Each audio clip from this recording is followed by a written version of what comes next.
यह एक बहुत ही प्राचीन कहानी है। एक गांव में एक लड़का रहता था जो बहुत महत्वाकांक्षी था। उन्हें अपने जीवन में कई बड़े काम करने थे, इसी वजह से गांव के कई लोग उन्हें पसंद करते थे और उसकी बहुत प्रशंसा भी की, क्योंकि वह बहुत मजबूत, मेहनती और बुद्धिमान था। उसकी मेहनत और लगन देखकर सभी गांव वालों को यही लगा कि यह लड़का जरूर कुछ बड़ा करेगा। वह हमारे गांव की हालत सुधारेगा और हमारे गांव को आगे ले जाएगा। और उस लड़के को भी विश्वास था कि वह जो चाहे बन सकता है, इसलिए वह हमेशा पूरे आत्मविश्वास के साथ चलता था। उसकी आंखों में हमेशा उत्साह और आत्मविश्वास रहता था, और यह आत्मविश्वास यूं ही नहीं आया था, यूं कहें कि इसके पीछे कड़ी मेहनत थी। चूंकि वह तलवारबाजी सीखने में घंटों बिताता था, इसलिए वह तलवारबाजी का कठिन अभ्यास करता था, जिसके कारण उसका शरीर बहुत मजबूत और शक्तिशाली हो गया था। ऐसे ही कई बार जब वह फेंसिंग करके घर लौट रहे होते थे तो रास्ते में कई लड़कियां उन्हें देखकर मुस्कुराती थीं, और बदले में वो भी उन्हें देखकर मुस्कुरा देते थे। यहाँ तक कि उनमें से एक लड़की उसे पसंद भी थी, लेकिन फिर भी उसने गाने के बोल पर ज़्यादा ध्यान नहीं दिया। वह घर लौट आता और अपनी तलवार पर धार लगाना शुरू कर देता। फिर से तलवारबाजी का अभ्यास करता है, और इस तरह वह रात में कई ऐसे काम करता है जो उसे एक अच्छा तलवारबाज बनाने में मदद करेगा। अब यह उसका नियम बन गया था। ऐसी ही एक अंधेरी रात में वह लालटेन जलाकर अपनी तलवार पर धार लगा रहा था। तभी अचानक उसे पीछे से धीमी आवाज सुनाई देने लगी। यह आवाज उसका नाम पुकार रही थी। जैसे ही लड़का यह आवाज सुनता है, वह तुरंत हमला करने के लिए तलवार लेकर खड़ा हो जाता है। जैसे ही वह पीछे मुड़ता है तो देखता है कि वहां कोई इंसान नहीं है, बल्कि कोई सफेद और लाल चीज हवा में उड़ रही है।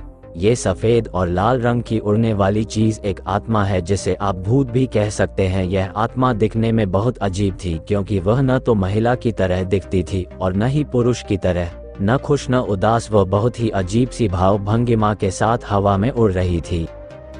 जैसे ही वह उड़ती है, वह कहती है कि मैं वह आत्मा हूँ जो मुझे दिखाती है। उस लड़के को ये बात समझ नहीं आई, लेकिन वह डरता नहीं है। अपनी तलवार उठाकर पूछता है कि तुम कौन हो और क्या चाहते हो? आत्मा ने कहा, मुझे किसी चीज की जरूरत नहीं है, मैं बस तुम्हें अपनी ताकत दिखाना चाहता हूँ। मैं शो स्पिरिट हूँ, मैं तुम्हें वह सब कुछ दिखा सकता हूँ जो तुम देखना चाहते हो। आत्मा की यह बात सुनकर लड़का थोड़ा हैरान हो जाता है, लेकिन क्योंकि ये बहुत अजीब घटना थी तो उसने उत्साहित होकर आत्मा से पूछा, क्या आप मुझे कुछ दिखा सकते हैं?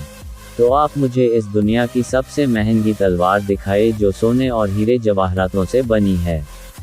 ये सुनकर वह अपनी आत्मा को उड़ा देता है और एक छोटा सा बादल बनाता है, जिसके अंदर लड़के को वह चमकती हुई तलवार दिखाई देने लगती है, जो पूरी तरह से सोने की बनी हुई थी और उसमें हीरे जवाहरात जड़े हुए थे, जिससे एक योद्धा तलवार चलाने का अभ्यास कर रहा था। ये दृश्य कुछ देर तक चलता है और फिर गायब हो जाता है, लेकिन यह सब देखकर लड़का बहुत खुश हो जाता है और सोचता है कि यह वास्तव में बहुत मजेदार है और काम की आत्मा है। उसके मन में एक और विचार आता है जो किसी भी युवा लड़के के मन में आता है। वह मुस्कुराता है और कहता है, अब तुम एक काम करो, मुझे इस दुनिया की सबसे खूबसूरत लड़की दिखाओ।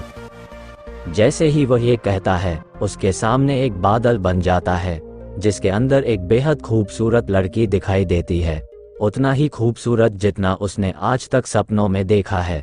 उस लड़की के काले लंबे बाल और गहरी नीली आंखें, सुंदर चेहरा और बेहद आकर्षक तस्वीर है। ये देखकर जवान लड़का दंग रह जाता है, या यूं कहें कि उसकी आंखें खुली की खुली रह जाती हैं।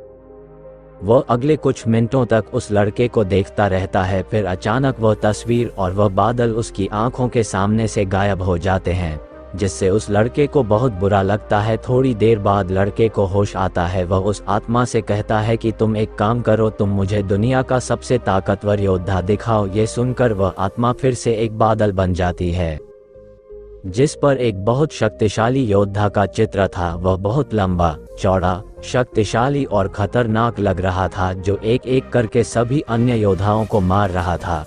वह लड़का उस योद्धा की ताकत और तलवारबाजी से बहुत प्रभावित होता है और मन में सोचता है कि एक दिन मैं भी उसके जैसा योद्धा बनूंगा।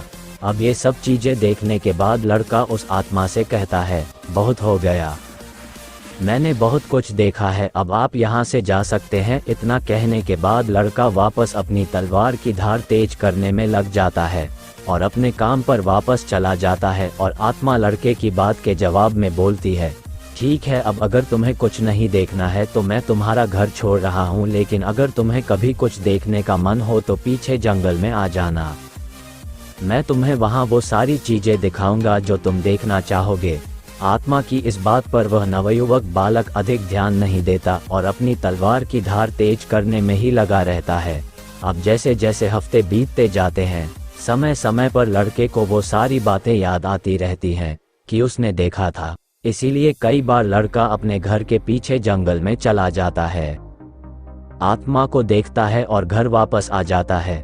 लेकिन एक दिन तलवारबाजी की प्रैक्टिस के बाद जब लड़का बहुत थक जाता है तो वह सोचता है कि चलो आज देखो, मैं आत्मा के पास गया और अपनी सारी इच्छाएं बताने लगता है। वह कभी दुनिया की सबसे खूबसूरत जगह देखता है, अलग अलग मौसम देखता है, वह अपने कुछ दोस्तों को देखता है जो उसके साथ नहीं हैं, और कभी कभी बहुत सारी खूबसूरत लड़कियों को अलग अलग चीजों में देखता है। इस तरह हफ्ते महीनों में बदल जाते हैं और कुछ महीनों के बाद इस लड़के में बदलाव आने लगते हैं। जहां लड़का घंटों तलवारबाजी का अभ्यास करता था, अब वह हर दिन 1 घंटा पहले घर वापस आता है। कुछ दिनों बाद उसने उस आत्मा को अपने घर भी बुलाया, जिसके बाद वह जब चाहे तब आराम से चीजों को देख सकता था। पहले चीजें 1 घंटे पहले हुई, फिर धीरे धीरे वह लड़का इतना निश्चिंत हो गया कि वह 2 घंटे पहले आने लगा तो 3 घंटे पहले। कई बार वह जल्दी घर आ जाता और आत्मा से बात करता, मुझे दिखाओ कि अच्छे योद्धा कैसे लड़ते हैं। फिर धीरे धीरे यह उसकी आदत बन गई और वह हर दिन अलग अलग योद्धाओं को लड़ते हुए देखता और उनकी लड़ाई का आनंद लेता। और सोचती हूँ कि काश मैं भी एक दिन ऐसा बन पाती। धीरे धीरे उनमें कई बदलाव होने लगे। अब जब वह तलवारबाजी का अभ्यास करने के बाद घर लौटता था और लड़कियां उसकी ओर हाथ हिलाती थीं, अब वह उनकी ओर देखता भी नहीं था। वह उन्हें पूरी तरह से अनदेखा कर देता था, क्योंकि अब उसने बहुत सारी खूबसूरत लड़कियां देखी थीं कि वह भी सोचने लगा था कि काश उसे भी एक दिन उनके जैसी लड़की मिल जाए। और जिस दिन उसे ऐसी लड़की मिल जाएगी तो वह उससे ही शादी करेगा और वह उसके साथ वही रहेगा जिसके वह हकदार है। कई बार वह आत्मा से कहता है कि उस समय दुनिया में जो लड़ाई चल रही थी उसे दिखाओ। वह उन्हें देखेगा और उनमें से एक को अपने नायक के रूप में चुनेगा। वो उसके लिए तालियां बजाता था और खुश होता था, और अगर उसका हीरो हार जाता था तो उसे उसके लिए दुख भी होता था। उसके बाद मैं किसी और को उसका हीरो बना देता हूँ और उसकी लड़ाई देखता हूँ और उसका हौसला बढ़ाता हूँ। अब उसे ये सब करने में बहुत मजा आने लगा। उन्हें इसमें इतना आनंद आने लगा कि अब उन्होंने तलवारबाजी का अभ्यास करने का समय बहुत कम कर दिया है।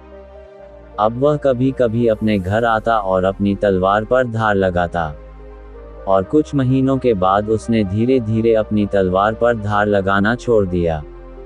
कई वर्ष बीत गए और उसकी तलवार वैसे ही पड़ी रही, और धीरे धीरे इसमें जंग लगना शुरू हो गया।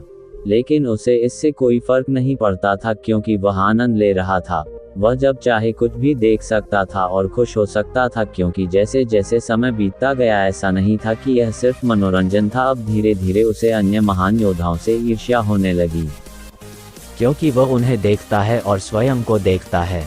उसे बहुत दुख होगा क्योंकि वह बहुत कमजोर हो गया था, जबकि अन्य लोग बहुत शक्तिशाली थे। एक समय के बाद उसे लगने लगा कि वह कभी महान योद्धा नहीं बन सकता, और जो बन रहे हैं वो उससे अलग हैं। उनमें कुछ खास है, उनके पास बहुत सी ऐसी चीजें हैं जो उनके पास नहीं है, इसलिए वो कभी अच्छे योद्धा नहीं बन पाएंगे। इसलिए अब तक जिन लोगों को वो अपना हीरो मानते थे उनसे वो ईर्ष्या करने लगे, उन्हें गालियां देने लगा और उनमें गलतियां निकालने लगा।